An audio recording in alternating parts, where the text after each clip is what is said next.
అదే RTV app వార్తల్ని క్షణాల్లో చదివే అవకాశం ఉంటుంది. ఒక న్యూస్ పేపర్, ఒక టెలివిజన్ ఛానల్ మీ చేతుల్లో ఎప్పుడూ ఉంటాయి. సభ సభ్యులు ఆర్ కృష్ణ గారి నేతృత్వంలో జాతీయ బీసీ యువజన సంఘం జోడో న్యాయ యాత్ర ఏర్పాటు చేయడానికి మరి జాతీయ యువజన సంఘం అధ్యక్షులు భరత్, అదేవిధంగా జాతీయ కన్వీనర్ గుజ్జ కృష్ణ, మరి అధ్యక్షతన ఈ యువజన సంఘం రాష్ట్ర అధ్యక్షులు నీల వెంకటేష్ అధ్యక్షతన మరి జోడో యాత్ర అనేది పార్లమెంట్లో బీసీ బిల్లు పెట్టాలని, చట్టసభల్లో బీసీలకు 50% రిజర్వేషన్లు కల్పించాలని, కేంద్రంలో ఇప్పటివరకు 70 సంవత్సరాలు గడుస్తున్న ఒక మంత్రిత్వ శాఖ లేకపోవడం అనేది చాలా దౌర్భాగ్యమైనటువంటి పరిస్థితి. ఎందుకంటే ఒక మంత్రిత్వ శాఖ ఉంటే విద్య, ఉద్యోగంగా, ఆర్థికంగా మరి వెసులుబాటుగా ఉంటుంది. అన్ని రాష్ట్రాలలో విద్య ఒక మంత్రిత్వ శాఖ ఉంటే ఫీజు రియంబర్స్మెంట్ కానీ, గురుకులాలు కానీ, అదేవిధంగా స్కాలర్షిప్ కానీ, విదేశీ వెళ్ళాలంటే ఒక ఫీజు రియంబర్స్మెంట్ విషయంలో కానీ ఇవన్నీ కూడా రావాలంటే ఒక మంత్రిత్వ శాఖ లేకపోతే కనుక ఏది కూడా రాదు. కాబట్టి ఇప్పటి వరకు 56% ఉన్నటువంటి బీసీలకు కుక్కలకు, నక్కలకు, పిల్లులకు లెక్కలు ఉన్నాయి కానీ బీసీ జనాభా లెక్కలు లేకపోవడం, అందుకనే జనగణనలో కులగణన చేపట్టాలని చెప్పేసి ప్రధానమైనటువంటి డిమాండ్. 2010లో సుష్మా స్వరాజ్ బీజేపీ పార్టీలో ఉన్నప్పుడు ఒక మంత్రివర్యులుగా కేంద్రంలో ఒక ప్రధానమంత్రితోని మన్మోహన్ సింగ్ గారిని బీసీలకు ఎప్పుడైతే జనగణనలో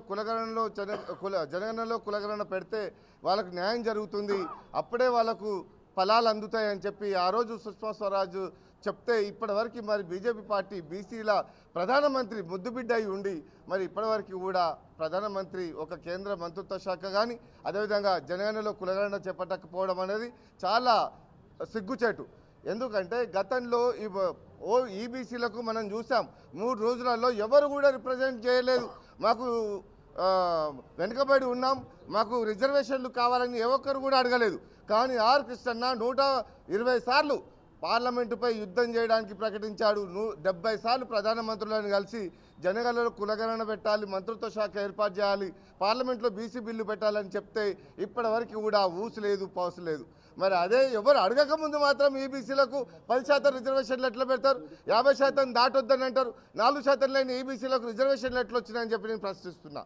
అందుకని రాష్ట్రంలో కానీ అటు కేంద్రంలో కానీ మేమెంతో మా వాటా ఇవ్వాలడానికే ఈ జోడో న్యాయ యాత్ర ఏర్పాటు చేయడానికి ముఖ్య ఉద్దేశం. ఇలా కేంద్రంలో దాదాపుగా 70 సంవత్సరాల పాలనలో 70 కోట్ల ప్రజలు ఉన్నప్పటికీ మరి నిరుద్యోగులు విద్య చదువుకున్న తర్వాత అన్ఎంప్లాయ్మెంట్ స్కిల్ లేకపోవడం చాలా ఇబ్బందులకు గురవుతున్నారు. ఇప్పుడున్న పొజిషన్లో అగ్రవర్ణాలు అందరూ మనందరినీ తొక్కేస్తున్నారు. సో మేము ఇప్పుడు పని చేసి ప్రతి జిల్లా తిరిగి మేము అంత పనిలోకి వస్తలేము. ప్రతి జిల్లాలో ప్రతి పార్టీలో 30-40 ఏళ్ళ నుంచి బీసీలు ఎవరైతే హార్డ్ వర్క్ చేస్తారో వాళ్ళందరి గురించే మేము చేసే ఈ న్యాయయాత్ర. ఎప్పుడైతే వీళ్ళందరూ పార్టీలో టికెట్ల గురించి కొట్లాడి మేము ఇన్నేళ్ళ నుంచి పనిచేసాం, మాకు టికెట్ కావాలి అనే టైంకి గెలుపు గుర్రాలు అనే వంకతోటి వాళ్ళందరినీ పక్కకు నెట్టేస్తారు.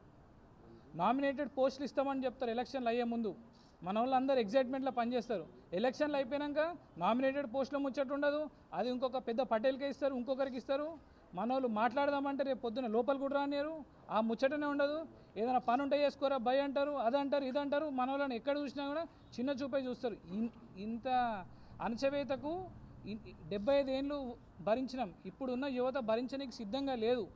సో అందరూ యుద్ధానికి సిద్ధమే. అందరూ ఇంట్లో నుంచి బయటకు వచ్చి బీసీల బాగు గురించి బీసీలు పని చేసుకుంటే రానున్న ఒక 10-15 ఏళ్ళ తర్వాత అయినా మనందరము ఒకప్పుడు మనకి ఇట్లా వివక్ష ఉండే అనేది కూడా మనం మర్చిపోయి అందరం హ్యాపీగా ఉండి ఒక్కొక్కరికి ఫైనాన్షియల్ అసిస్టెన్స్ నెలకు ఒక ₹1,00,000 సంపద వస్తే మన జీవితాలు మనమే బాగుపడతాం. తర్వాత పార్లమెంట్లో కూడా కొట్లాడతాం. మనకు ఇప్పుడు ప్రస్తుతం ఇంకొక మెయిన్ ఎజెండా ఏంటంటే మనకు పార్లమెంట్లో మనకు బీసీ మంత్రిత్వ శాఖ కావాలి. స్టేట్లలో ఉంది కానీ పార్లమెంట్లో లేదు. మనకు సెంట్రల్ గవర్నమెంట్లో లేదు. మనకు సెంట్రల్ గవర్నమెంట్లో ఓబీసీ ఇండివిజువల్ మినిస్ట్రీ కావాలి. ఇండివిజువల్ మినిస్ట్రీ ఉంటే మనకు బడ్జెట్ మనోళ్ళు ఫారెన్కి పోయి చదువుకొని కానీ, ఇక్కడ ఉన్న వాళ్ళకి కానీ, ఓవర్సీస్ ఎడ్యుకేషన్ కానీ, సామాజికంగా కానీ అన్నిటికీ హెల్ప్ చేయడానికి కానీ సపోర్టివ్గానే ఉంటుంది. ఐఐఎంలో సీట్లు వచ్చి కూడా మెరిట్లో ఉండి కూడా మినిమం ఫీజు కట్టుకోలేని పరిస్థితుల్లో సీట్లు వదిలేసుకుంటే ఈడబ్ల్యూఎస్ కోటాలో 9.5% ఉన్న ఓసీలు ఈడబ్ల్యూఎస్ కోటా ఈడబ్ల్యూఎస్ వాళ్ళు ఉండేది ఓన్లీ 2.5%, 10.5% రిజర్వేషన్ వాళ్ళకి ఇస్తారు. 56% ఉన్న వాళ్ళకు 27% రిజర్వేషన్. సర్వ కులాలను తెచ్చి బీసీలో పెట్టారు. బీసీలకు అసలు ఏం న్యాయం చేశారు మీరు? సో అందరికీ సభాముఖంగా నేను మనవి చేసేది ఏంటంటే, బీసీలు అందరూ ఇప్పటి నుంచైనా మేల్కొని ఆ పటేల్ దగ్గర ఈ పటేల్ దగ్గర పనిచేయడం కంటే సెల్ఫ్గా ఇంకొక బీసీని, ఒక్కొక్క బీసీ ఒక ముగ్గురు కన్నా హెల్ప్ చేసి వాళ్ళ ముగ్గురిని బయటికి తీసుకొచ్చి వానితో అయినంత వరకు ట్రైనింగ్ ఇస్తాడా, కనీసం కెరియర్ గైడెన్స్ ఇస్తాడా, ముందుకు ఎట్లాలో చెప్తాడా, ఇవన్నీ ఎట్లా వాళ్ళ కనీసం వాళ్ళ ఫ్యామిలీ నుంచి స్టార్ట్ చేసి తర్వాత వాళ్ళ కులం, తర్వాత వాళ్ళ సమాజం, సొసైటీ, కమ్యూనిటీ అందరిని కలుపుకొని పోతే బీసీలు ఆటోమేటిక్గా బాగుపడతారు. ఒక 10 ఏళ్లలో బీసీ ముఖ్యమంత్రిని చూస్తాం తెలంగాణలో. 10 రాష్ట్రాల్లో ఇప్పటికి 10 రాష్ట్రాల్లో బీసీ ముఖ్యమంత్రి ఉన్నా కూడా మన స్టేట్లోన వివక్ష ఎక్కడా లేదు. ఇంత వివక్షకు గురైనాక కూడా మనం దాని అందులోకెళ్ళి బయటకు రాలేకపోతున్నాం. కనీసం ఇప్పుడన్నా బీసీలందరూ మేల్కొని బయటకు వచ్చి బీసీల వాయిస్ గురించి ఉద్యోగ రిజర్వేషన్లైనా, సాఫ్ట్వేర్ కంపెనీలైనా, క్రీమీ లేయర్ ఎత్తివేయాలి, వాళ్ళ ఉద్యోగాల ప్రమోషన్లైనా అన్నిట్లో బీసీలో వచ్చి సంఘటితంగా మన జనం, మన బలం ఏందో చూపిస్తే రాజకీయ పార్టీలకు వెన్నులో వణుకు పుడుతుంది. అందుకే అందరికి హెచ్చరిస్తున్నా, అందరు పార్టీలు ఇప్పుడు వచ్చే రానున్న పార్లమెంట్ ఎన్నికల్లో 10 సీట్లు కేటాయించాలి. అందరు బీసీలు పార్టీలకు అతీతంగా ఎక్కడెక్కడైతే బీసీ అభ్యర్థులు నించుంటారో అక్కడ అందరం పోయి నించొని గెలిపించి ఆధ్వర్యంలో జోడో యాత్ర చేస్తున్న భరత్కి మరి వేదికపై ఉన్న అందరికీ కూడా హృదయపూర్వక ధన్యవాదాలు. బీసీ అనేది కొన్ని సంవత్సరాల సంది నలుగుతున్నటువంటి సమస్య. ఈ యొక్క జనగణనలో కులగణన కూడా ఏర్పాటు చేయకుండా ఏదో ఒక రకంగా నెట్టుకుంటూ పోతూ ఉన్నారు. ఓట్లు వచ్చినప్పుడు మీకు అన్ని దిక్కుల సహకారం చేస్తాం, అన్ని రంగాల్లో మీకు అభివృద్ధి చెందుతామని చెప్తారు. కానీ ఏ నాయకుడు కూడా తన లబ్ధి పొందిన తర్వాత మన బీసీలందరినీ కూడా అడుగు దొక్కడమే జరుగుతూ ఉన్నది. అలాంటివి జరగకుండా ఇప్పుడు ఉన్న యువత అంతా కూడా లేచి బయటకు వచ్చి అందరూ కూడా ఈ యొక్క బీసీ అనేది ముందుకు తీసుకొని పోయి మనము రావాల్సినటువంటి వాటాని పూర్తిగా సాధించుకునేంత వరకు కూడా బీసీలము రాజకీయంగా ఎదిగే పరిస్థితి లేదు. మనం కూడా అగ్రకులాలకు తొత్తు కాకుండా అందరం కలిసి సమన్యాయంతో సమయుద్ధంతో ముందుకు వెళ్తే బీసీ ఉద్యమం ముందుకు మొదటిసారిగా నల్గొండ జిల్లాకు ఎన్నుకోవడం శుభసూచకం. ఎందుకంటే నల్గొండ జిల్లా విప్లవాల జిల్లా, కానీ ఉన్నటువంటి 76 సంవత్సరాల స్వాతంత్రంలో రాజకీయంగా బీసీలు అనగదొక్కబడుతూ ఉన్నారు. ఎందుకంటే ఈ అగ్రకులాలైనటువంటి ఆధిపత్య కులాలు దోసుకొని ఈ రాజకీయంలో గెలవడం గెలుపు గుర్రాలకే సీట్లు ఇస్తామని చెప్పినటువంటి ఈ పార్టీలను ప్రారంభించడానికి సిద్ధంగా ఉన్నామని ఈ సభాముఖంగా తెలియజేస్తూ ఉన్నాం. ఎందుకంటే బడుగు బలైన వర్గాలు 56% ఉన్నటువంటి వారికి కేంద్రంలో ఒక మంత్రిత్వ శాఖ లేదు, రాష్ట్రంలో 17 పార్లమెంట్లో 2 సీట్లు ఇస్తామన్నటువంటి కాంగ్రెస్ పార్టీ కేవలం 21 సీటుకే పరిమితం చేయడం జరిగింది. ఫెడరేషన్లు, కార్పొరేషన్లు కూడా ఇస్తామని చెప్పి మొన్న 37 నింపితే ఒక నల్గొండ జిల్లాకు ఒక కార్పొరేషన్ కూడా ఇవ్వకపోవడం చాలా దారుణం.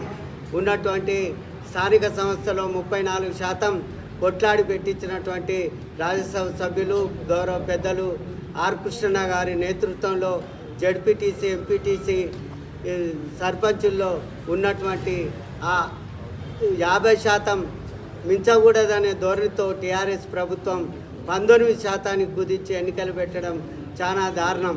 అన్ని పార్టీలు బీసీలని మోసం చేయడం జరుగుతుంది.